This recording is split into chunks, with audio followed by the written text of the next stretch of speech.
Hello,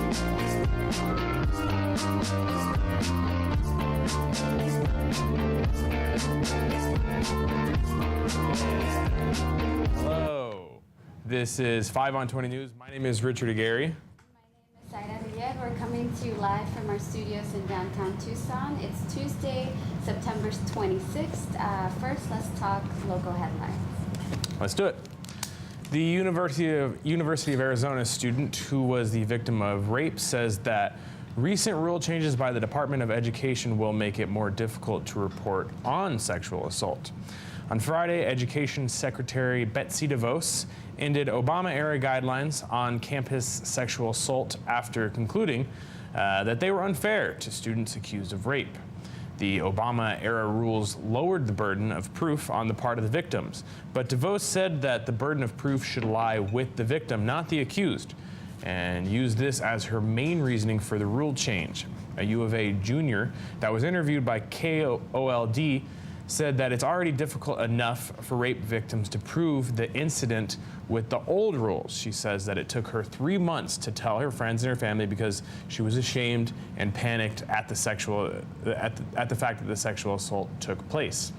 She criticized a point made by DeVos that when both students are drunk, it shouldn't be assumed that sexual assault has taken place.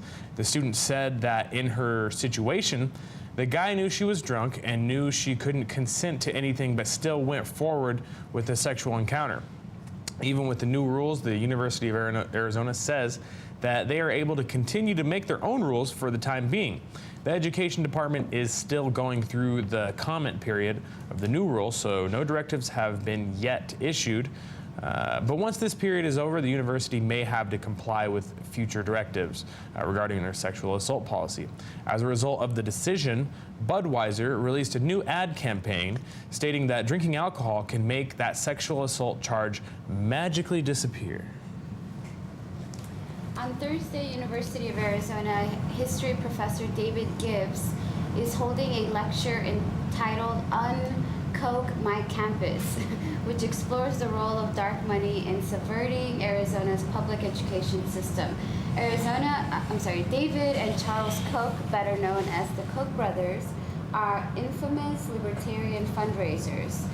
The brothers use their billions in oil wealth from their company Koch Industries in order to further their agendas, which include relaxing government regulations for the fossil fuel industry. They also finance various educational initiatives to spread their libertarian message. Tucson area schools have hosted the Koch Finance Young Entrepreneurs Program for the past 5 years. One example of how the brothers influence educational policy in the U.S. Gibbs will talk about these programs along with the Koch Finance Freedom Center at the U of A. The Freedom Center is a think tank designed to turn students into future lobbyists for the Koch Foundation and others with similar worldviews. Documents have also leaked about the Koch brothers-backed Association for Private Enterprise Education. The group is described as an association of teachers and scholars from colleges and universities, public policy institutes, and industry with a common interest in studying the system of private enterprise. The Kochs have openly spoken of how they back college professors who share their free market worldview in order to counteract what they call an overly liberal worldview on most college campuses. If this sounds interesting and you want to hear more, catch David Gibbs on Thursday from 6 to 8:30 at the Ward 6 City Council office located at 3202 East 1st Street in Tucson. The event is free, although the Koch brothers recently launched a campaign to privatize the lecture. If you think the Koch brothers are bad, you don't know anything about the Pepsi brothers. The National Park Service announced that they are allocating $61,000 for the development of a memorial honoring the victims and the survivors of the 2011 shooting that left 6 dead and injured 13, including Arizona Representative Gabrielle Giffords. Representative Raul Grijalva said Friday that the grant will be used for the January 8th Memorial Park in downtown Tucson. Since the shooting, a foundation was set up to raise money for a $5 million monument that would include carved symbols on a dark red steel wall and items from makeshift memorials found around Tucson. Arizona Republicans are looking to erect a competing statue that memorializes the many guns that lost their lives at the hands of Tucson police. Visit Tucson generated an economic impact of $212 million last year, according to the nonprofit organization's 2016 to 2017 report.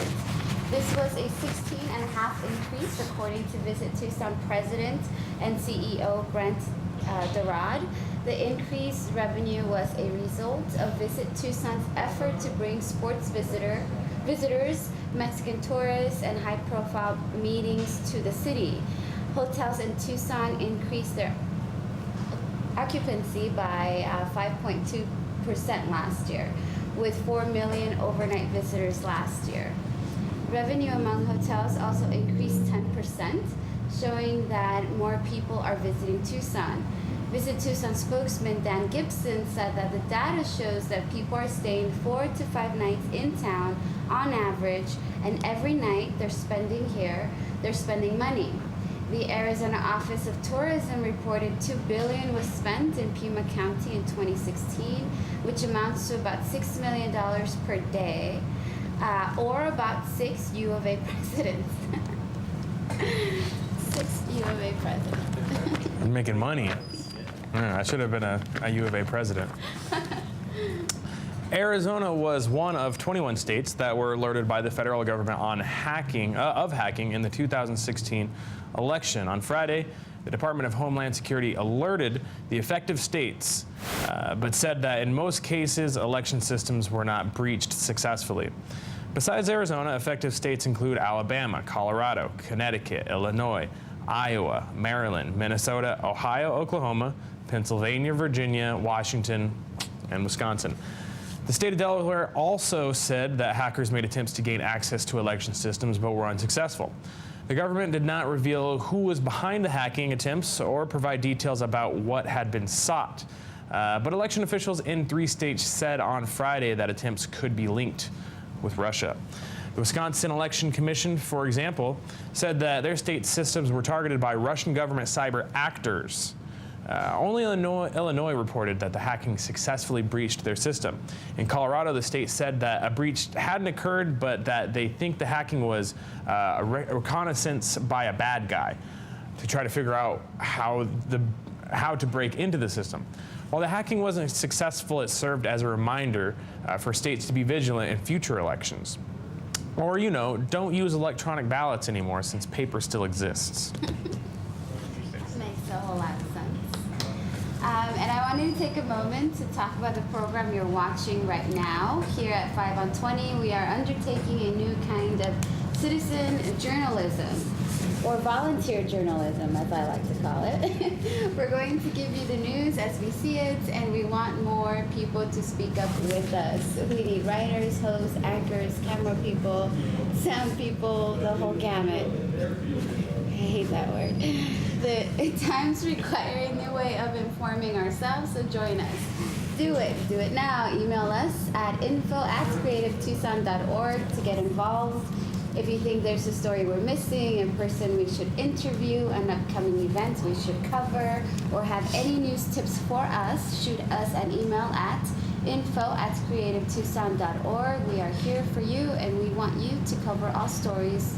And we want to cover all stories from all points of view, so don't be strangers. That was info@creativetucson.org? That's right. Oh, what? I'm going to email them. I'm going to do it. I'm going to do it now with the emailing. Now it's Yeah, I'm doing it. and international news. I can't do headlines. I'm doing emails. Come on. Oh, okay. Read the headlines first. All right. Yesterday, Iraqi Kurdistan voted overwhelmingly for independence in a controversial referendum, which the United States opposes. The vote showed that the 6 million Kurds which make up about 20% of Iraq's population, want to create their own government in the northern section of the country.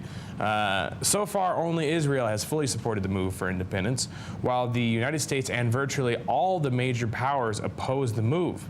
The United States believes that an independent Kurdish state could cause even more stability in Iraq, probably more instability in Iraq, especially as the United States battles ISIS militants in the country.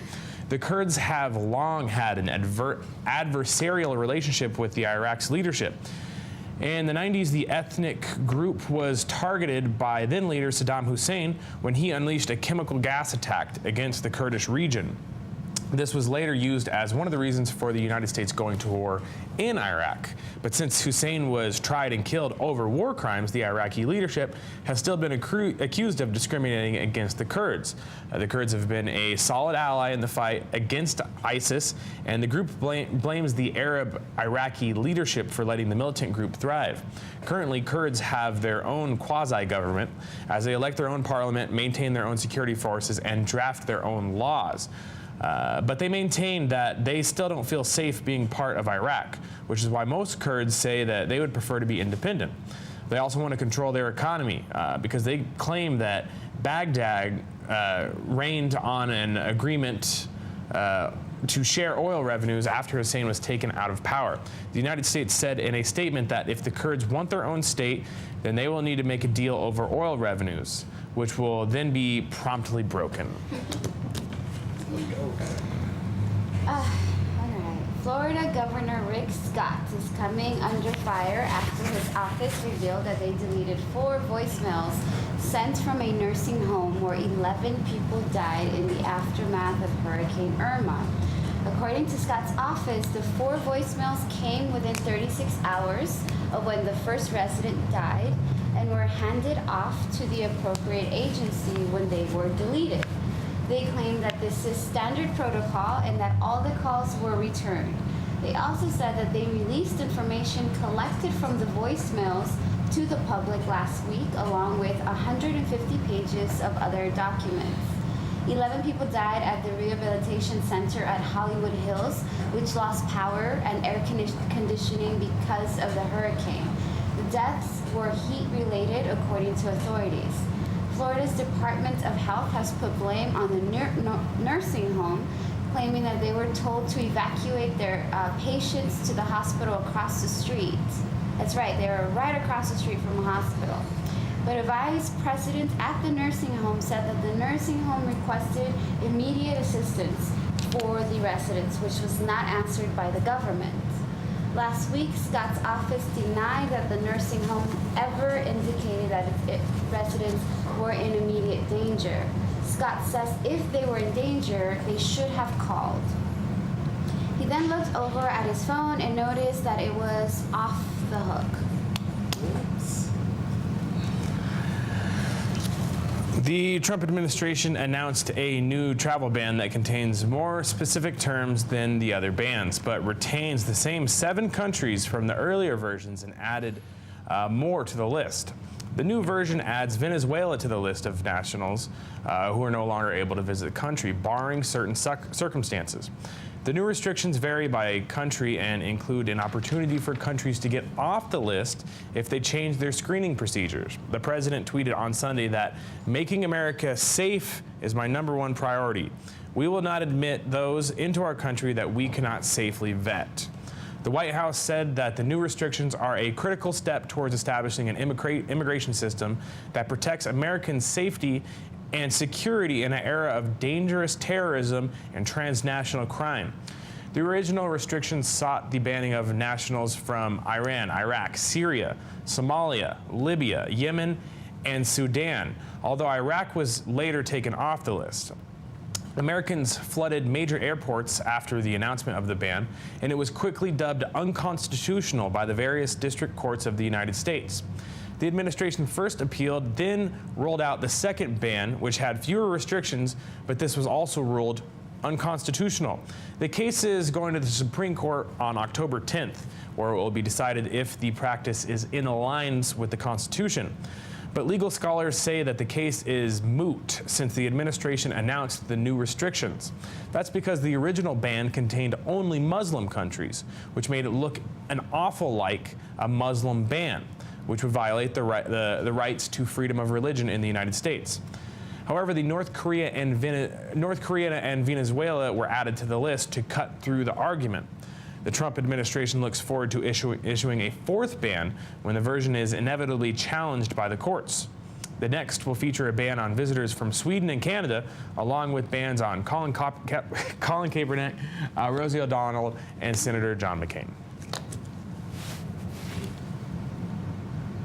He never fails to surprise you with stupidity. All right. UK activist Mohammed Rabbani was found guilty of a terror-related crime for refusing to reveal passwords to UK police. Rabbani is the director of British advocacy group CAGE, which investigated abuses at the Guantanamo Bay prison in Cuba. He was arrested at London's Heathrow Airport in November after police demanded that he provide the passwords to his laptop and phone. Police are allowed to request this information under Schedule 7 of the Terrorism Act, a broad law that allows authorities to interrogate and detain people without requiring any suspicion or wrongdoing. Rabbani told police that he could not reveal the passwords because the devices contain confidential information related to the alleged acts of torture within Guantanamo. After a quick one-day trial, the judge ruled that Rabbani had willfully obstructed police when he declined to hand over the passwords. He avoided a 3-month jail term and was instead handed a 12-month conditional discharge in order to pay the court $835. This means that a Terrorism Act offense will remain on his record, but no further action will be taken as long as he doesn't reoffend within a year. After the ruling, Rabbani called the law absurd and asked that it be reformed. A spokesman for CAGE said that the group was considering whether it would appeal the verdict. During the trial, his lawyer questioned 3 police officers who admitted that Rabbani had not been randomly stopped and was deliberately targeted for reasons that were not disclosed. Officials say that it was probably because of his suspiciously high cheekbones. Don't tell my girlfriend about the Terrorism Act. It's crazy. $835 is exactly how much money I don't have. All right. Two's enough. Dozens of civilians were killed when the United States bombed a school and a market in Syria in March of this year. Human Rights Watch reported that 2 airstrikes this week, which took place in the northern Syrian city of Tabqa. Investigators who visited the sites found that the strikes killed at least 84 civilians, including 30 children. Witnesses at the school bombing acknowledged that members of ISIS were nearby, but said that many civilians were also there who had no connection to the group. The school had been turned into a gathering place for those displaced from the war. In the March 22nd marketplace bombing, huge numbers of people lined up to buy bread at a local bakery and were killed in an attack that was targeting a few ISIS members sitting nearby in an internet cafe. Ole Solvang, a director at Human Rights Watch, said that the incidents show the United States isn't committed to investigating incidents in which its troops kill innocent civilians. The military has yet to announce a full investigation into either strike and has provided limited information to investigators. Speaking with locals, Salvang said that local residents said that the area is well known to have many civilians at both sites. The marketplace bombing took place at 5 p.m., a time when the area would be crowded with people. The lines of people should have been clearly visible to coalition forces conducting aerial surveillance before the attack was carried out. So far, coalition forces have killed between 5,000 and 8,000 civilians in Iraq and Syria since the battle with ISIS began in 2014. These numbers have grown as the Trump administration has loosened rules of combat. Lieutenant General Stephen Townsend told Time magazine that the administration has freed us up a bit to prosecute the war in a more aggressive manner. On upside, it looks like we'll have a steady supply of ISIS recruits as a result of the bombings. So we'll have plenty of time to support the troops by waving flags around and by arguing about football players kneeling during the national anthem, because that's what you call winning. Joel, can we have a more fun headline to end on next time? Yes, sorry. One with less civilian deaths. Yeah, one with less civilian deaths. Yeah, all right. Less civilian deaths. Noted. And can you wear pants next time? I have pants on. They're gym pants. This is 5 on 20 News with Zaira, Livier. And my name is Richard Aguirre. Don't forget to like, share, and subscribe to all of our local social media accounts for all of the latest creative Tucson news and content. Feel free to bother us at info@creativetucson.org. Wait, what? Where? info@creativetucson.org. Oh, okay. Thanks for watching and stay creative, Tucson. Bye.